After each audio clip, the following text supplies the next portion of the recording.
Bruxelles, c'est le seul endroit où on peut trouver des énormes lieux dans un pays de langue francophone, à 1h20 de Paris. Donc j'ai trouvé un jour par un hasard, par mon honorable voisin Aéroplastique, un lieu qui était merveilleux, de 350 mètres carrés. Et j'ai décidé donc de m'installer là. Voilà. Ça s'est fait en fait de façon, comme tout ce que je fais, très naturelle. J'ai trouvé que le lieu était beau, il épouse bien le fait de présenter un artiste contemporain. Et j'en ai tout de suite parlé à différents artistes français, dont Jean Le Gac le premier. Je l'ai invité à venir voir les lieux. Et il m'a dit, Thierry, c'est merveilleux, c'est bien, je vous suis, on peut faire la première exposition. Donc ça m'a permis de faire une vraie exposition, comme j'aurais aimé faire à Paris, mais je ne pouvais pas. Jean Le Gac, je l'ai connu il y a en fait une dizaine d'années, lorsque j'étais à Matignon, je lui ai acheté des œuvres. C'est un artiste complet.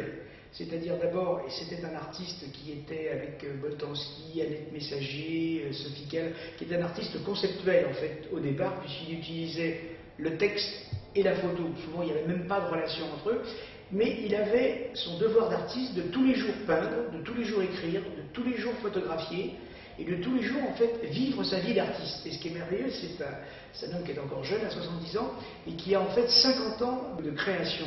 Et en fait, c'est un artiste d'abord qui est très humble, qui est en plus sympathique, qui est très gentil, et qui aime qu'on comprenne son œuvre. Et je pense qu'aujourd'hui, il est devenu, c'est un romanesque conceptuel, c'est-à-dire qu'il veut à la fois allier toujours le texte, il veut allier la photo, il veut allier le dessin, parce que c'est un excellent dessinateur, et toujours son côté conceptuel, il aime bien toujours